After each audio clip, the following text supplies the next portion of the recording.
Qarabağ niyə Liverpool qarşısında bu qədər aciz göründü? Problem oyunçulardaydı, yoxsa taktikada? Siz kanalımıza abunə olun, biz isə bu oyunun taktik analizinə keçək.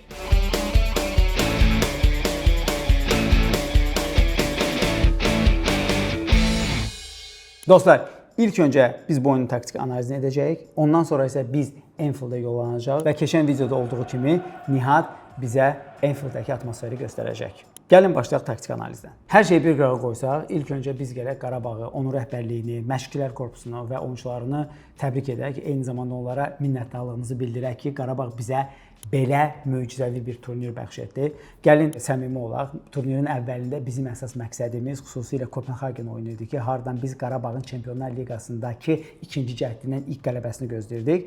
Qarabağ isə əvəzində bizə çox möhtəşəm dramatik oyunlar bəxş etdi və sonunda hər hansı bir validol və drama olmadan 24-lükdəki yerimizi qaranti etdi. Bu da Azərbaycan futbol tarixinin unikal ilklərindən biri oldu. Belə ki, Qarabağ Çempionlar Liqasında mərhələ adlayaraq play-offda oynayacaq. Biz potensial rəqiblər haqqında bir qədər qısa şəkildə də olsa danışacaq, amma gəlin ilk öncə 6-0-ın altına girməyə çalışaq və başa düşək ki, niyə bu darmadağın belə şəkildə baş verdi. Sadəcə olaraq Optanın 2 statistikasını mən sizin diqqətinizə çatdırmaq istəyirəm və bu statistika Qarabağın əslində bütün problemlərini çılpaqlıqla üzə qoyacaq. Birinci statistika gördüyümüz kimi topa sahib olma metrikləridir. Burada əgər diqqətlə baxsaq, bir çox metriklərdə Qarabağ Liverpool'la hardaysa yanbayan gedir. Yalnız burada böyük bir istisna ikinci statistikadır. Bu da possession lost in defensive half, yəni özümüzün meydanın 1/3-nə aid olan hissəsində top itirmə sayılarıdır. Gördüyümüz kimi bu da 46-dır, Liverpool'da isə 7-dir. Yəni bu topu itirmək əslində çox fatal bir göstəricidir. Çünki sən əgər özünə aid olan 1/3-də top itirirsənsə, adətən sən müdafiə blokuna otura bilmirsən və biz bunu qısa fraqmentlərlə göstərəcəyik ki, necə Qarabağ öz müdafiə formatına otura bilmir. İkinci tərəfdən isə bu onu göstərir ki, müdafiədən hücuma qısa paslarla keçmək nə qədər uğursuz alındı. Çünki 46 dəfə həddindən artıq anormal bir göstəricidir. 5-ci qolun təkrarına baxsaq, bu datanı vizual şəkildə görə bilərik. Özdə 3 dəfə. Birinci olaraq Elvin Endo ilə mübarizədə topu uduzur. Sonra Medina topu alsa da yenə də topu itirir və üçüncü cəhdə isə Mateus Silva topu uzaqlaşdırmaq istəsə də tərslikdən Alex McAllister'ın ayağına pas atır. İkinci data isə müdafiə datasıdır. Burada 2 metrikə fikir vermək lazımdır. Birinci topa müdaxilələr, yəni İngiliscə buna tackles deyilir. Qarabağ topa 21 dəfə müdaxilə edib və cəmi 28% uğur dərəcəsinə malikdir. Bu da oyuna baxmasaq belə çox böyük bir problemdən əslində xəbər verir. Daha bir data isə recovery'dir. Yəni topu itirdikdən sonra topu geri almaq. Burada da Liverpool'un böyük bir üstünlüyü var. Yəni yenə də biz oyuna baxmasaq belə başa düşürük ki, Liverpool topu itirən kimi dərhal topu aqressiv şəkildə özünə alırdı. Biz isə buna müyəssər olmurduq. Amma bu darmadağın əsas səbəbi Qurban Qurbanovun oyun üslubudur. Xatırlayaq ki, qeyd etmişdik ki, Qarabağın inkişaf etdirə biləcəyi oyun aspekti məhz topsuz oyundur. Harda ki, bizdə çoxlu problemlər yaranır və Liverpool bu problemləri çox rahatlıqla, çılpaqlıqla üzə çıxardı. İkinci məqam isə Qurban Qurbanovun prinsipal tərsliyidir. Yəni o onun peşəkar prinsipallığıdır ki, Qurban müəllim dəfələrlə deyir ki, bizim oyun üslubumuz var və bu oyun üslubu heç vaxt dəyişməyəcək. Amma eyni zamanda Qarabağı az-çox araşdıran və hətta oyun içində Qarabağı başa düşməyi istəyən rəqibi üçün Qarabağı çözmək həddindən artıq asan olur. Əbəs yerə deyil ki, biz daima yavaş-yavaş paslarla topu qapımızdan çıxarmaq istəyirik. Liverpoolun isə ön xəttdə olan pressingi həddindən artıq güclüdür və Liverpool bir növ biz Liverpoolun güclü tərəflərinə oynamış oluruq. Çünki Liverpoolun uğursuz mövsümündə Slot dəfələrlə bildirib ki, rəqiblər bizimlə necə oynamağın sirrini açıblar. O da ondan ibarətdir ki, bizimlə öz meydanlarının 1/3 hissəsində pressing etmirlər, qısa paslarla oynamırlar, uzun toplarla çıxardır və orta sahədə Liverpoolun problemləri yaranır və əbəs yerə deyil ki, Liverpool bu mövsüm olduqca qeyri-sabit bir mövsüm keçirir. Eintrachtla oyundan sonra da siz bizə irad tutmuşdunuz ki, Qarabağ qısa paslarla əgər müdafiədən hücuma keçmirsə, bəs o keçidi necə eləsin, uzun toplarla eləsin? Əlbəttə ki, məsələ ondan ibarət deyil ki, Qurban müəllim bir oyun içində bir neçə günə öz taktiki fəlsəfəsini dəyişməlidir və dəyişdiyində, çünki adətən əgər Enzo Maresca kimi adam adaptiv məşqçi deyilsə və Qurban Qurbanov başqa qola məxsusdur, bu uğursuzluğa gətirəcək. Amma rəqiblərə uyğun olaraq adaptasiya olmaq lazımdır. Çünki nəzərə alaq ki, Qarabağ Çempionlar Liqasında öz büdcəsinə görə ən aşağı büdcəyə malik olan 4 klubdan biridir. Yəni Qarabağ Liverpool ilə Liverpool kimi oynaya bilməz. Hətta mən İngiltərə çempionatına qayıdaraq onu bildirim ki, son 14 oyunun 12-sini qazanmış Aston Villa Liverpooldan ona görə məğlubiyyət aldı ki, komanda Emery'nin rəhbərliyi altında yenə də qapıdan qısa paslarla çıxmaq istəyirdi və oyundan sonra Unai Emery başqa metodun olmadığını və qısa paslarla çıxmağın səhv olduğunu da etiraf etmişdi. Təəssüf olsun ki, bir tərəfdən Qarabağın bütün uğurunun memarı Qurban Qurbanov olsa da, digər tərəfdən onun bir tərəfli yanaşması həm build-upda, həm topsuz oyunda Qarabağın böyük problemlərinə gətirib çıxarır. Xüsusilə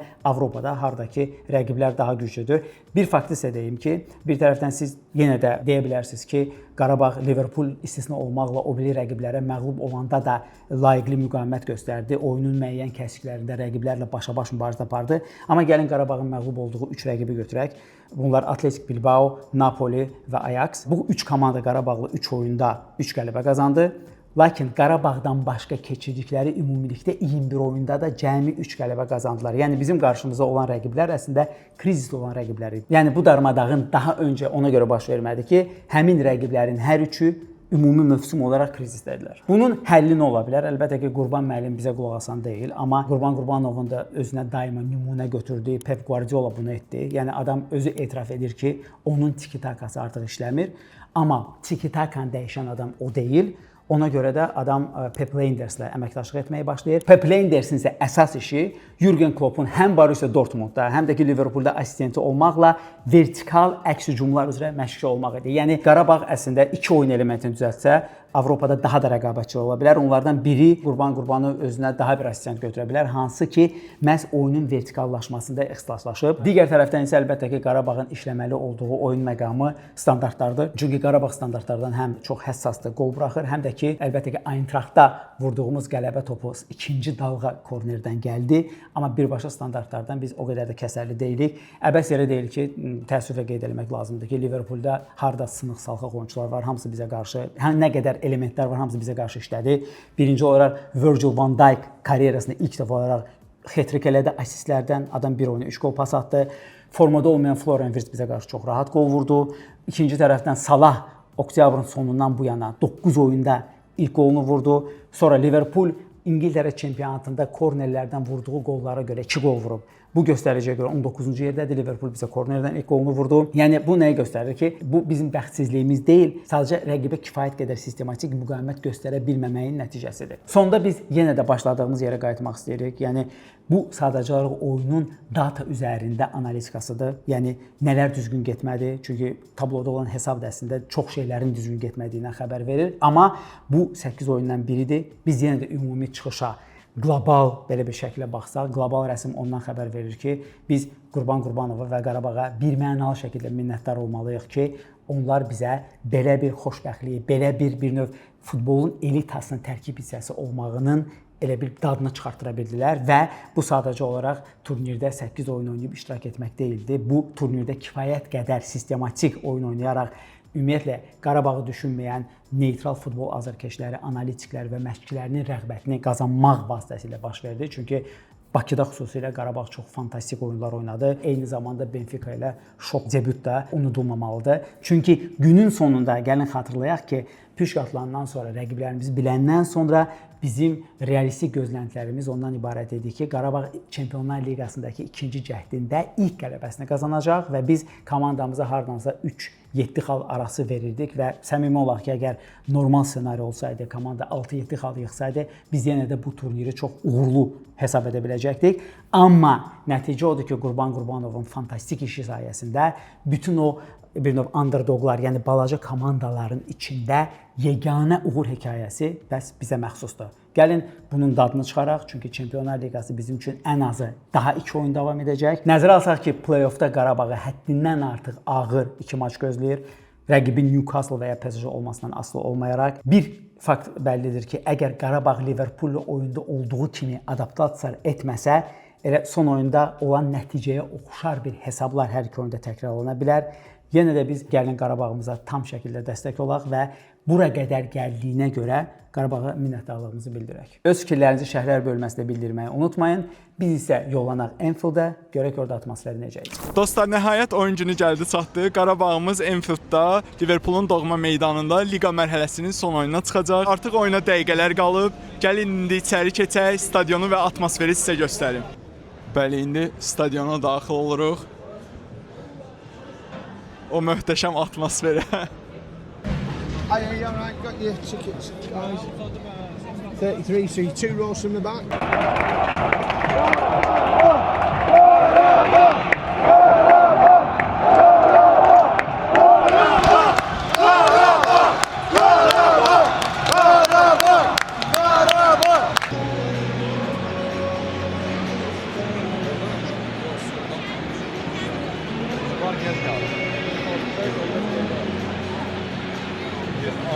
Narrowman Abdulrazak, 11 Emmanuel Adai.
Hadi şeydi lezzetli.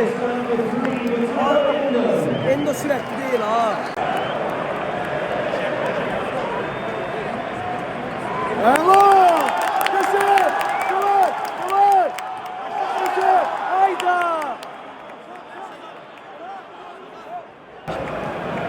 Kesin!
İkinci gol çok qismətli. O uzaqdan mən güvənmişdim o topa.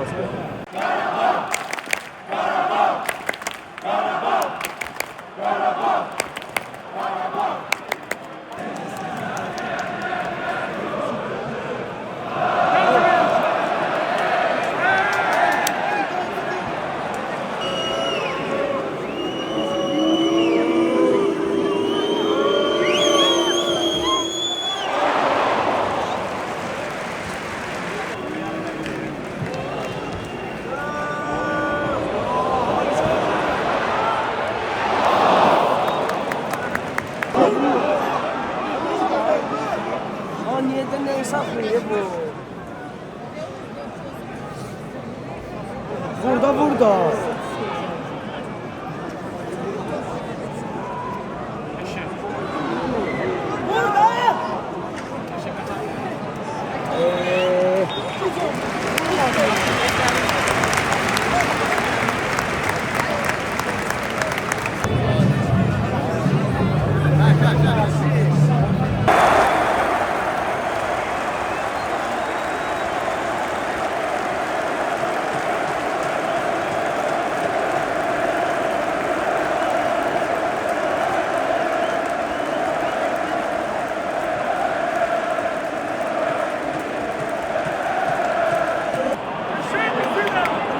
Hala da o kadar da yok.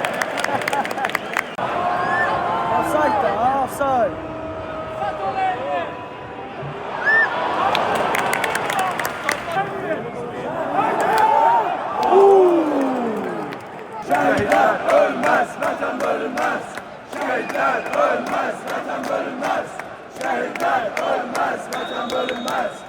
Bu ne la?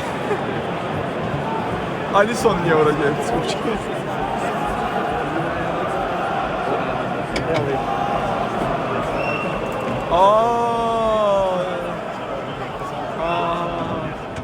Alisson nəsə məsləhət verdi, zibili çıxacaq.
Vermem. Yani bu.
Oyun biraz gərgin keçdi bizim üçün.